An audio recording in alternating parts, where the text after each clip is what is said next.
اما بعد فاعوذ باللہ من الشیطان الرجیم بسم اللہ الرحمن الرحیم عن ابی سعید الخدری رضی اللہ تعالی عنہ قال جاء رجل الى النبی صلی اللہ تعالی علیہ وسلم فقال ان اخی استطلق بطنه فقال رسول اللہ صلی اللہ تعالی علیہ وسلم اسقه اصلا فسقاه ثم جاء فقال سقيته فلم يزده إلا استطلاقا فقال له 3 مرات ثم جاء الرابعة فقال اسقه أصلا فقال لقد سقيته فلم يزده إلا استطلاقا فقال رسول الله صلى الله عليه وسلم صدق الله وكذب بطن أخيك فسقاه فبرأ متفق عليه ان اللہ وملائکتہ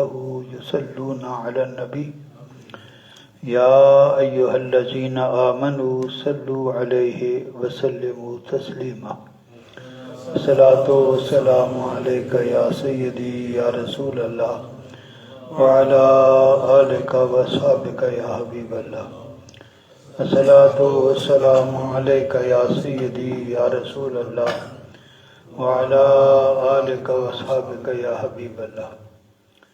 حضرت ابو سعید الخدری رضی اللہ تعالی عنہ سے مروی ہے، فرماتے ہیں ایک آدمی حضور سر عالم صلی اللہ تعالی علیہ وسلم کی خدمت میں حاضر ہوا، عرض کہ یا رسول اللہ میرا بھائی ہے، اس کا یعنی اس کو پیچش لگے ہوئے ہیں، اس کا پیٹ جو ہے وہ بہت زیادہ بہتا ہے۔ حضور صلی اللہ علیہ وسلم صلی اللہ علیہ وسلم نے فرمایا اس کو شہد پلاؤ، اس کو شہد پلاؤ۔ اس نے شہد پلایا، پھر حضور صلی اللہ علیہ وسلم کی خدمت میں حاضر ہوا، عرض کہ یا رسول اللہ آپ کے ارشاد کے مطابق میں نے اس کو شہد پلایا ہے، لیکن اس کے تو مرض میں اضافہ ہو گیا۔ حضور صلی اللہ علیہ وسلم نے 3 مرتبہ وہ آپ کی خدمت میں حاضر ہوا، ہر بات آپ فرماتے رہے کہ اس کو شہد پلاؤ۔ پھر وہ 4تھی مرتبہ آیا اور آ کر عرض کیا، حضور صلی اللہ علیہ وسلم نے پھر فرمایا اس کو شہد پلاؤ۔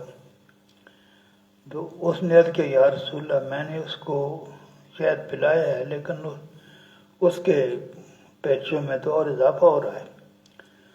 تو حضور صلی اللہ علیہ وسلم نے فرمایا اللہ تعالیٰ نے سچ فرمایا، اللہ تعالیٰ نے قرآن میں اعلان کیا فی شفاء للناس، شہد میں لوگوں کے لیے شفا ہے، تو یہ قول تو سچ ہے، یہ تو غلط نہیں ہو سکتا۔ تو اللہ تعالیٰ نے سچ فرمایا جو تیرے بھائی کا پیٹ ہے وہ جھوٹا ہے، اللہ سچا ہے، تیرے بھائی کا پیٹ جھوٹا ہے۔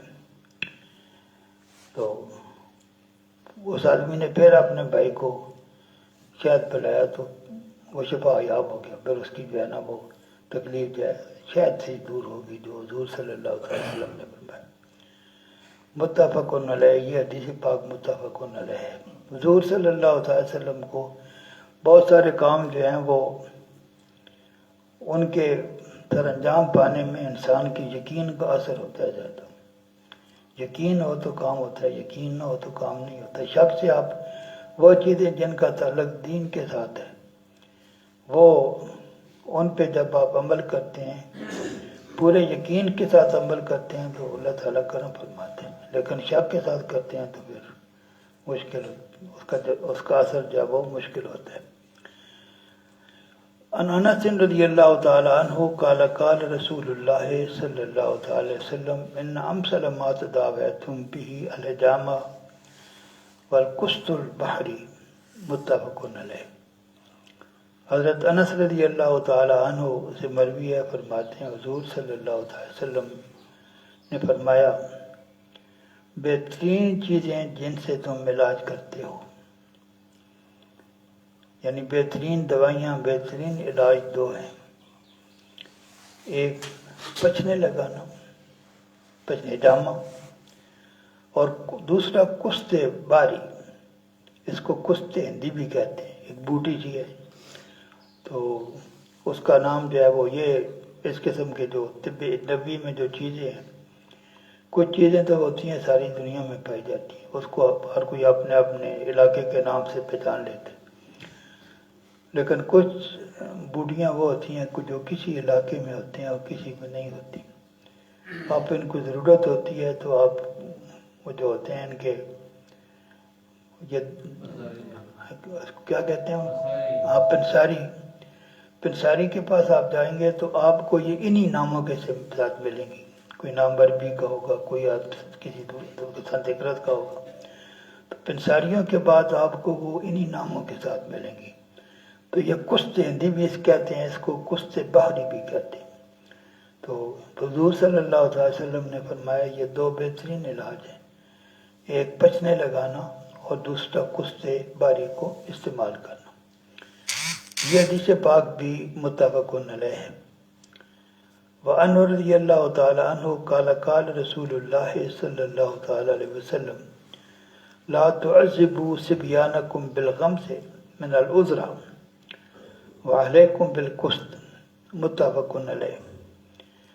بچوں کو ایک گلٹی گلے میں بنتی ہے، اس کو عربی میں عذرہ کہتے ہیں، عورتیں انگلی داخل کر کے اس کو وہ کسی کہتے ہیں اس کو ختم کرنے کی کوشش کرتی ہیں، تو اس کے بارے میں حضور صلی اللہ علیہ وسلم نے فرمایا یہ بچوں کے گلے میں ڈال کر اس سے اس پھنسی کو ختم کرنے کی جو کوشش ہے، اس سے اپنے بچوں کو عذاب نہ دو، اس کے بدلے میں تم یہ بوٹی کست ہندی استعمال کرو، یہ ان کو پھر اللہ تعالیٰ جو ہے بغیر تکلیف کے ان کو اس مرض سے نجات دلا دے گا۔ اگلی حدیث بھی اسی مفہوم کی ہے۔ ام القیس قالت قال رسول اللہ صلی اللہ تعالی وسلم علامہ تذکرن اولادکن بہذہ العلاق علیکن بہذہ العود الہندی فإن فیہ سبعۃ اشفیاء منہا ذات الجنب یسد من العذرۃ ویلد من ذات الجنب، متفق علیہ۔ حضرت ام قیس رضی اللہ تعالیٰ عنہ سے مروی ہے، فرماتے ہیں حضور صلی اللہ علیہ وسلم نے ارشاد فرمایا تم یہ عورتوں بچوں کے گلے میں انگلی ڈال کر ان کو کیوں تکلیف دیتی ہو؟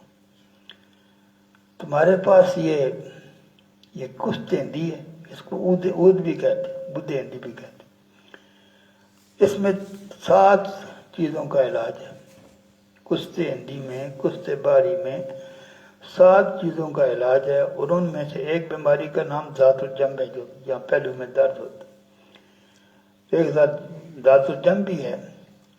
2 علاج کیے جاتے ہیں، جو دوائی جو ہے وہ منہ کے کونے سے قطرہ کر کے اندر ڈالی جاتی ہے، اس کو لدود کہتے ہیں، اور جو قطرہ کر کے ناک میں ڈالی جاتی ہے اس کو سعود کہتے ہیں۔ تو حضور صلی اللہ علیہ وسلم نے فرمایا اگر عذرہ کی بیماری ہو تو بچوں کے ناک میں قطرہ کر کے دوائی ڈالو، اور اگر بیماری ذات الجنب کی ہو تو اس کے منہ میں جو ہے سائڈ پر قطرہ کر کے دوائی ڈالو، یہی کست ہندی۔ یہ حدیث پاک متفق علیہ ہے۔ وعن عائشہ رضی اللہ تعالی عنہ ورافع بن خدیج ان النبی صلی اللہ تعالی وسلم قال الہما من فی جہنم فابردوها بالماء، متفق علیہ۔ حضرت عائشہ صدیقہ رضی اللہ تعالی عنہ اور حضرت رافع بن خدیج رضی اللہ تعالی عنہ حضور صلی اللہ علیہ وسلم سے روایت کرتے ہیں، حضور صلی اللہ علیہ وسلم نے ارشاد فرمایا یہ جو بخار ہے یہ دوزخ کی گرمی کا اثر ہے، اس کا تعلق دوزخ کی گرمی کے ساتھ ہے، اس کو پانی سے ٹھنڈا کیا کرو، اس کو پانی سے ٹھنڈا کیا کرو۔ یہ حدیث پاک متفق علیہ ہے۔ وعن انس رضی اللہ تعالی عنہ قال رخص رسول اللہ صلی اللہ تعالی وسلم فی الرقیۃ من العین بل حمت و نملت رواہ مسلم۔ حضرت انس رضی اللہ تعالی عنہ سے مروی ہے، فرماتے ہیں حضور صلی اللہ تعالی علیہ وسلم نے 3 قسم کی بیماریوں میں دم کرنے کی اجازت تھی۔ یہ اجازت کا مسئلہ اس لیے ہے کہ حضور صلی اللہ تعالی وسلم کے زمانے میں جاہلیت کا، آپ سے پہلے جاہلیت کا دورہ تھا، بہت ساری چیزیں جو چلتی تھیں جو شرک کی بنیاد پر ہوتی تھی، تو دم بھی کیے جاتے تھے، اور جو دموں میں بہت سارے ایسے الفاظ ہوتے تھے جن میں شرک کا شائبہ ہوتا تھا، تو حضور صلی اللہ علیہ وسلم نے منع کی۔ تو کچھ چیزوں کا آپ نے اجازت دی۔ جب حضور صلی اللہ علیہ وسلم کے پاس لوگ آتے تھے، آ کر عرض کرتے یا رسول اللہ آپ نے تو منع کیا ہے، تو ہمارے پاس تو یہ ایک علاج تھا، بیمار لوگ ہوتے تھے تو ہم پیش کرتے تھے۔ تو حضور صلی اللہ علیہ وسلم نے پوچھا بتاؤ کون سا دم کیا کرتے ہو؟ تو جب حضور صلی اللہ علیہ وسلم نے ان سے وہ دم سنا تو اکثر فرمایا کہ اس میں تو کوئی حرج کی بات نہیں ہے، کوئی ایسی بات نہیں ہے جس میں شرک ہو۔ تو یہاں اس لیے حضور صلی اللہ علیہ وسلم نے اجازت کی فرمایا کہ آپ نے منع بھی فرمایا تھا، کیونکہ لوگ ایسے دم کرتے تھے جن میں الفاظ وہ ہوتے تھے جن میں شرک کا شائبہ ہوتا تھا۔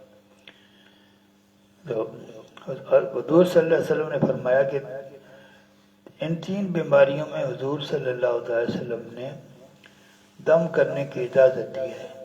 ایک تو نظر بد کی وجہ سے، ایک زہر کی وجہ سے، اور ایک پھنسی ہوتی ہے جو چونٹی جیسی نظر آتی ہے، اس کا نام ہی نملہ بیماری ہے۔ تو ان بیماریوں کی شکل میں حضور صلی اللہ علیہ وسلم نے دم کرنے کی اجازت عطا فرمائی ہے۔ اور عام یہ ہے کہ کوئی بھی ایسا علاج جس میں کوئی شرکی الفاظ نہ ہو، اس کی اجازت ہے۔ حضور صلی اللہ علیہ وسلم نے خود بھی دم کیا ہے، صحابہ کرام بھی دم کرتے رہے، تو اس لیے کچھ لوگ شور کرتے ہیں کہ یہ دم کرتے ہو، کیونکہ وہ منع دم وہ ہیں جن میں کوئی ایسے الفاظ ہوں جو شرک پر مبنی ہوں۔ اس حدیث پاک کو امام مسلم نے روایت کر دیا۔ وآخر دعوانا ان الحمدللہ رب العالمین۔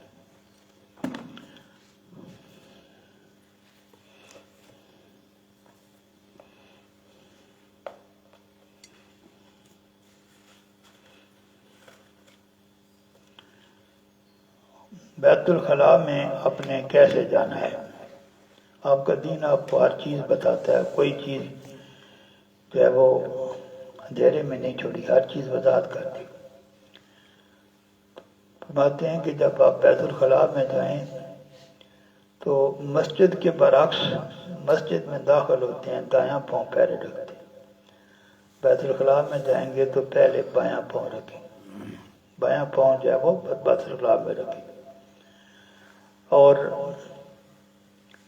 داخل ہونے سے پہلے شیطان مردود سے اللہ تعالیٰ کی پناہ مانگیں۔ ایک دعا کتابوں میں ہوتے ہیں اللہم انی اعوذ بک من الخبث والخبائث، اے اللہ تعالیٰ ہر قسم کی پلیتیوں سے اور ہر قسم کی تکلیف دینے والی چیزوں سے میں تیری پناہ مانگتا ہوں۔ یہ دعا یاد ہو جائے تو دعا پڑھ لیں، مگر نعوذ باللہ من الشیطان الرجیم پڑھ لیں۔ اور اس کے بعد جب آپ نے بیٹھنا ہے تو کوشش کریں کہ بائیں سائڈ پر زور دے کر بیٹھیں۔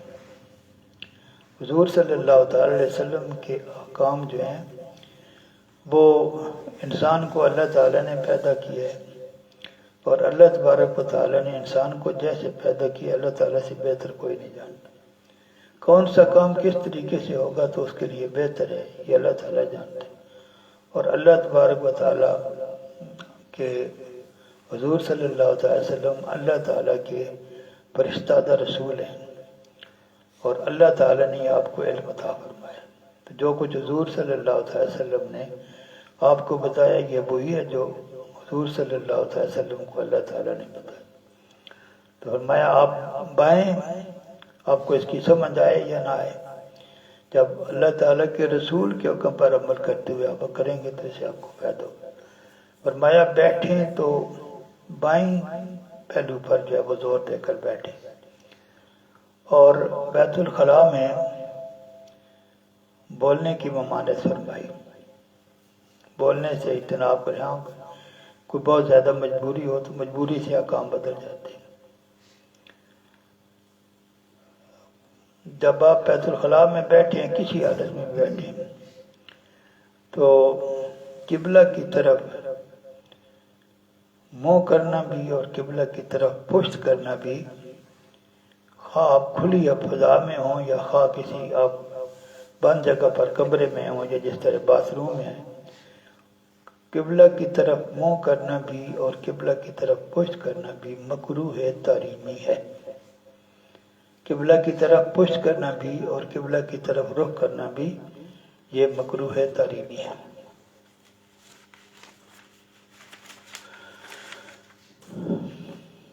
اسی طرح اگر آپ ایسے بیٹھتے ہیں کہ آپ کا رخ صرف سیدھا سورج کی طرف ہے تو یہ بھی مکروہ تحریمی ہے۔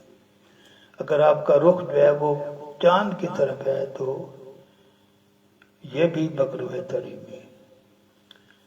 اور جس طرف سے ہوا چل رہی ہے اس طرف منہ کر کے سیدھا ہوا کے آنے کی طرف رخ کر کے جو ہے وہ رفع حاجت کرنا یہ بھی مکروہ تحریمی ہے۔